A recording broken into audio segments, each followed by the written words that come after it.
Hello, this is the Bible History School. In our Bible History School, we summarize the words of the 66 books of the Old and New Testaments and upload them as short videos every day. It makes it much easier to understand the text and overall flow of the Bible. The Old Testament has 39 books and 929 chapters. The New Testament has 27 books and 260 chapters. And the 66 books of the Old and New Testaments have a total of 1,189 chapters. It takes 1,189 days to read one chapter of the Bible every day. If you just read the Bible, there are many parts that are difficult to read and understand. So, we summarized the key contents of each chapter and created short videos.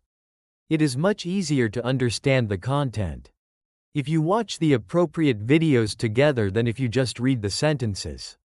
We made it into easy sentences, middle and high school students can easily understand.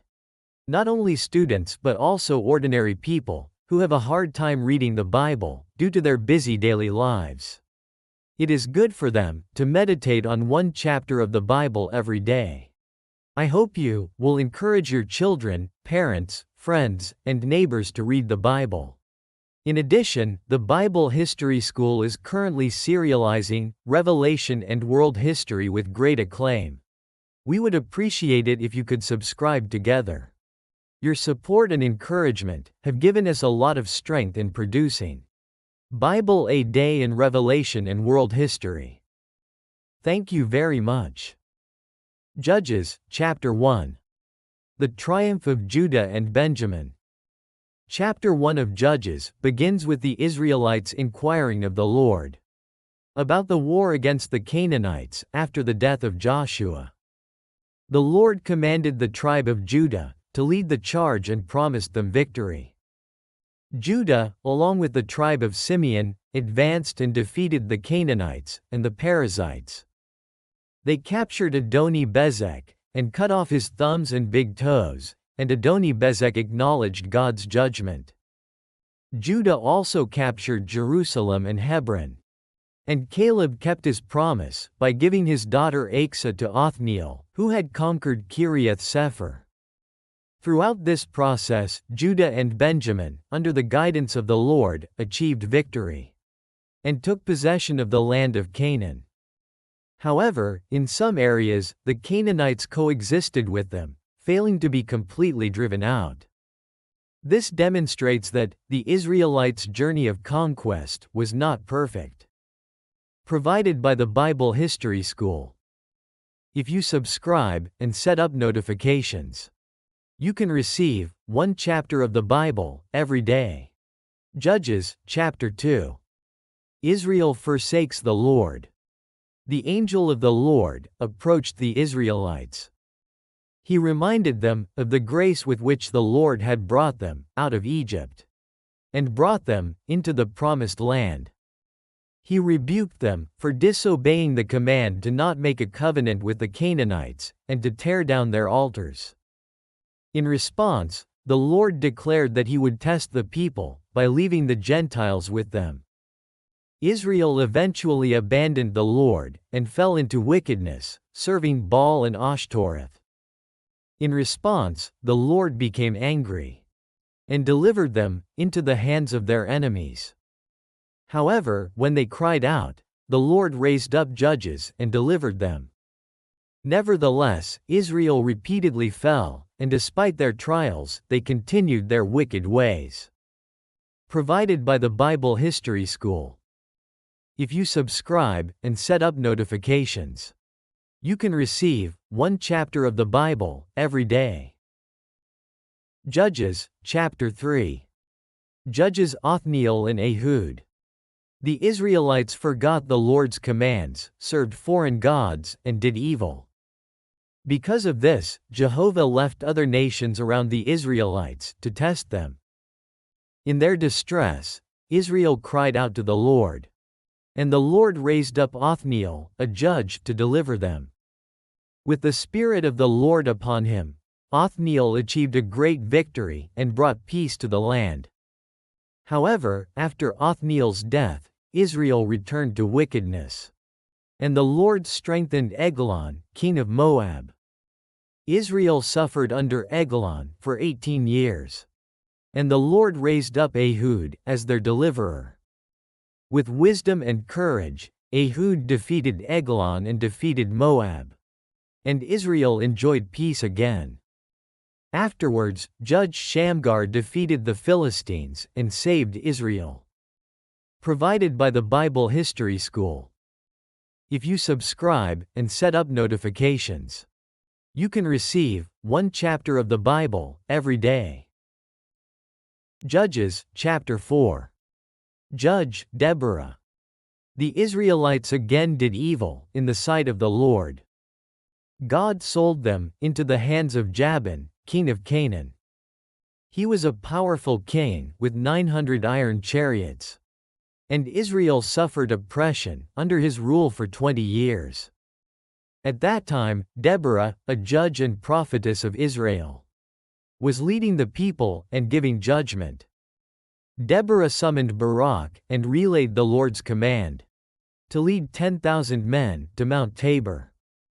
Barak asked Deborah to join him in the fight, and the battle began. The Lord threw Jabin's army into confusion, and Israel was victorious. Sisera fled, but was killed by Jael. Thus, God subdued King Jabin of Canaan, and saved Israel. Provided by the Bible History School. If you subscribe and set up notifications, you can receive one chapter of the Bible every day. Judges, chapter 5. The Song of Deborah and Barak.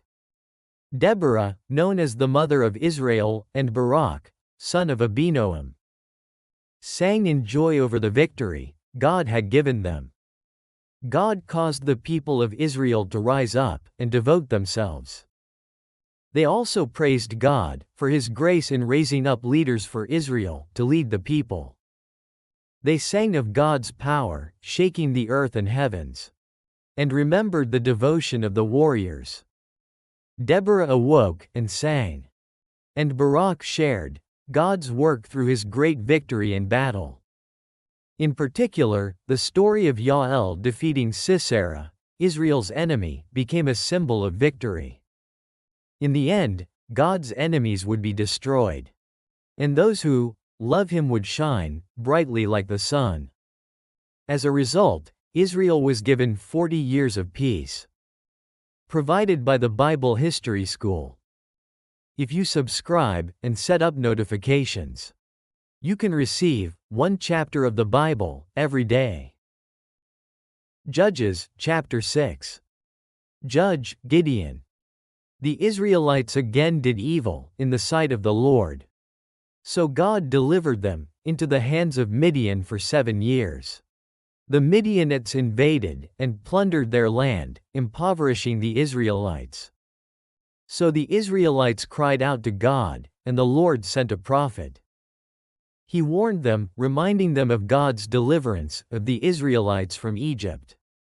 Afterward, the angel of the Lord appeared to Gideon at Ophrah, and said, "The Lord is with you, mighty warrior."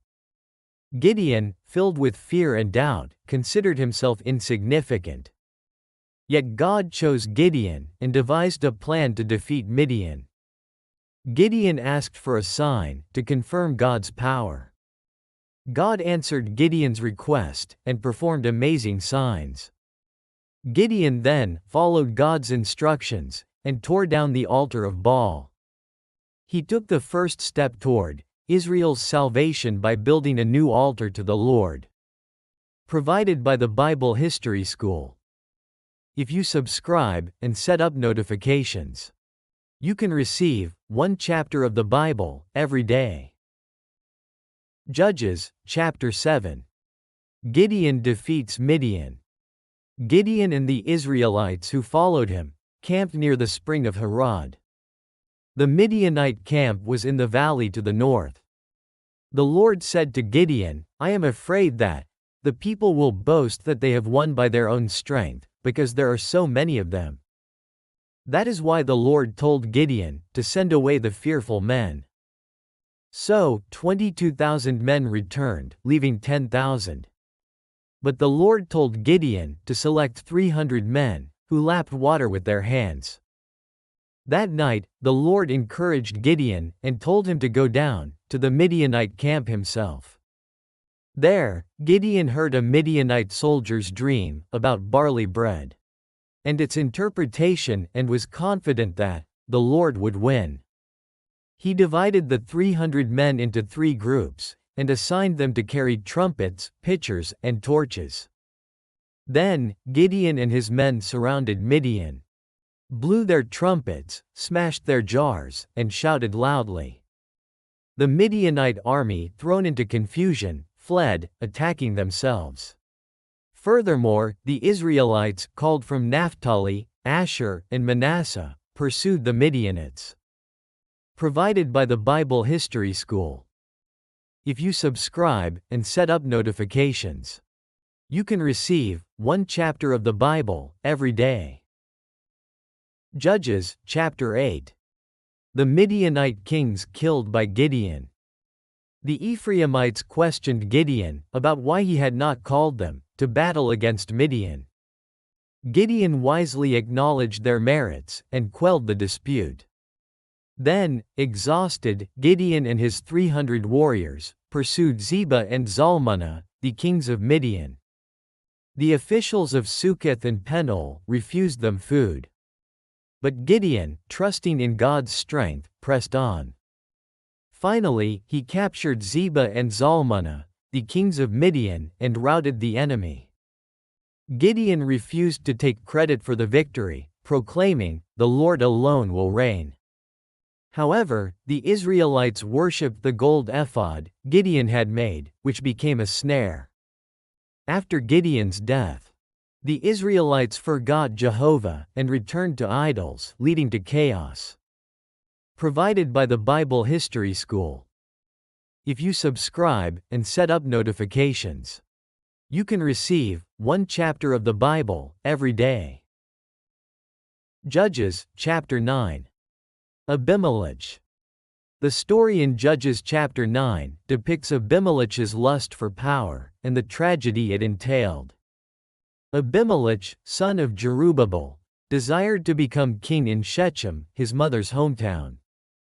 He persuaded the Shechemites to support him, received silver from the temple of Baal-berith, and used it to bribe the dissolute to build his own power. He then murdered 70 of his brothers to seize power.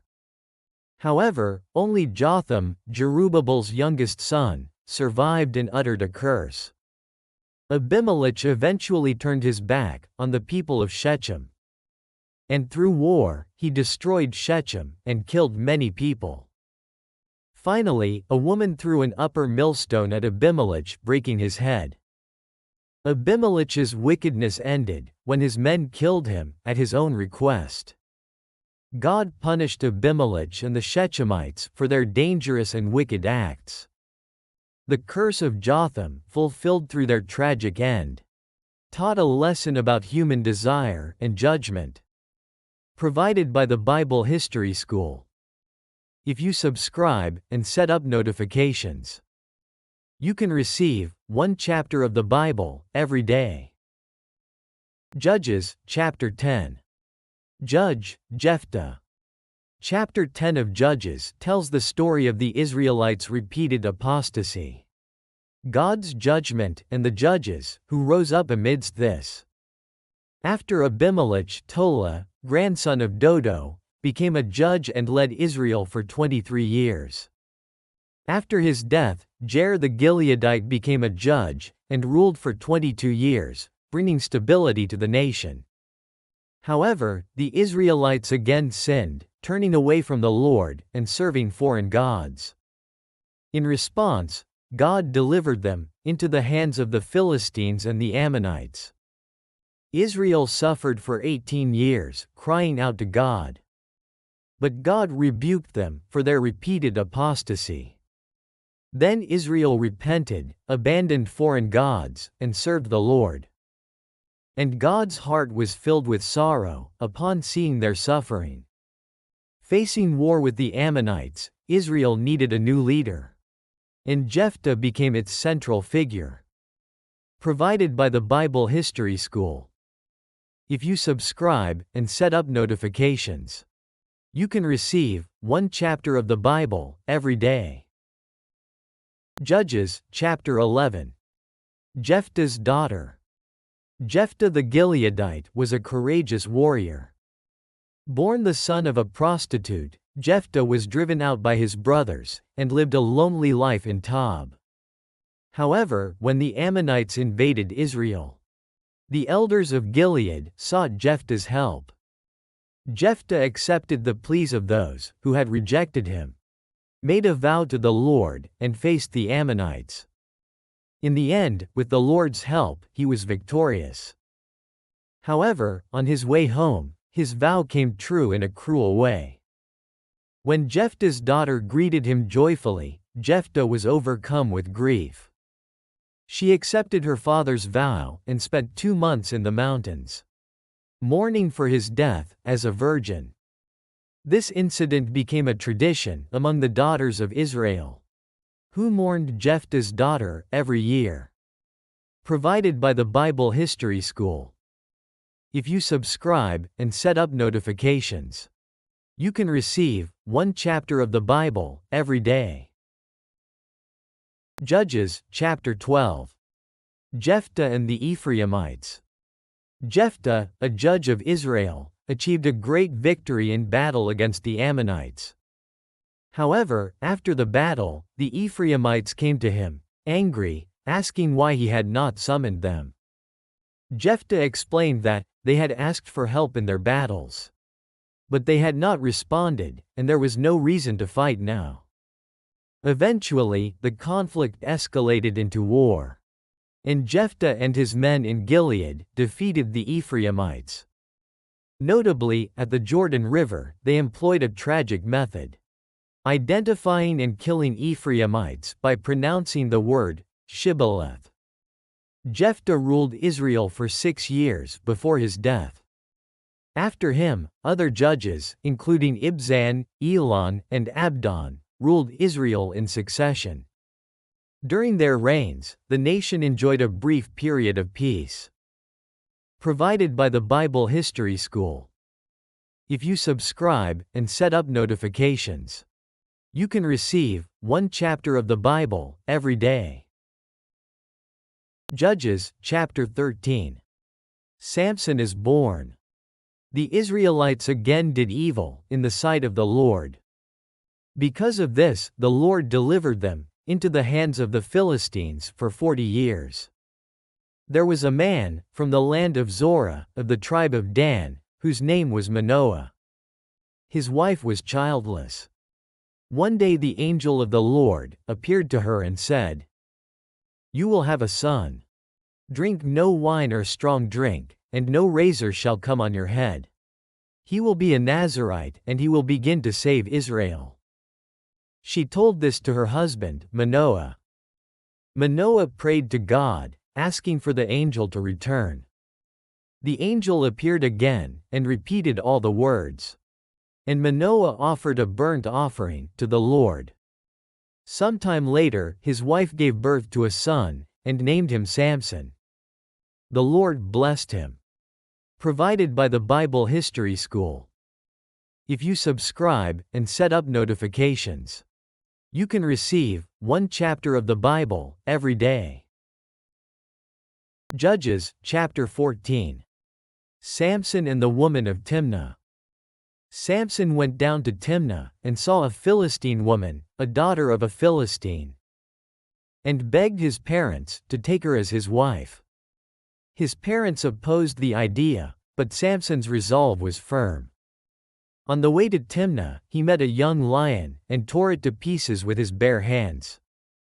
He then found honey in the lion's carcass, and ate it with his parents. At the wedding feast, Samson posed a riddle to the Philistines. They learned the answer from his wife, and solved the riddle. Samson became angry, and started a great commotion. Eventually, his wife married someone else. This sparked a greater conflict between Samson and the Philistines. Provided by the Bible History School. If you subscribe and set up notifications, you can receive one chapter of the Bible every day. Judges, chapter 15. Samson defeats the Philistines. Samson went to visit his wife during the wheat harvest. But her father-in-law told him she had been given to his friend. Furious, Samson caught 300 foxes, set their tails on fire, and burned all the Philistines' crops. The Philistines, discovering the reason, took revenge by burning Samson's wife and her father. Furious, Samson struck down the Philistines and killed them. Then, descended into the cleft of the rock of Etam. The Philistines then went up to capture Samson. The men of Judah bound Samson and tried to hand him over to the Philistines. But the Spirit of the Lord came upon him, and his bonds fell away. He then took the jawbone of a donkey and killed 1,000 Philistines. Afterwards, the exhausted Samson prayed to God for water, and God gave him water, giving him strength. Samson served as a judge over Israel for 20 years. Provided by the Bible History School. If you subscribe and set up notifications, you can receive one chapter of the Bible every day. Judges, chapter 16. Samson goes to Gaza. Samson entered Gaza and saw a prostitute. The Philistines lay in wait around the city gate all night, intent on killing him. However, Samson arose in the middle of the night, pulled out the gate, placed it on his shoulders, and carried it to the top of a mountain.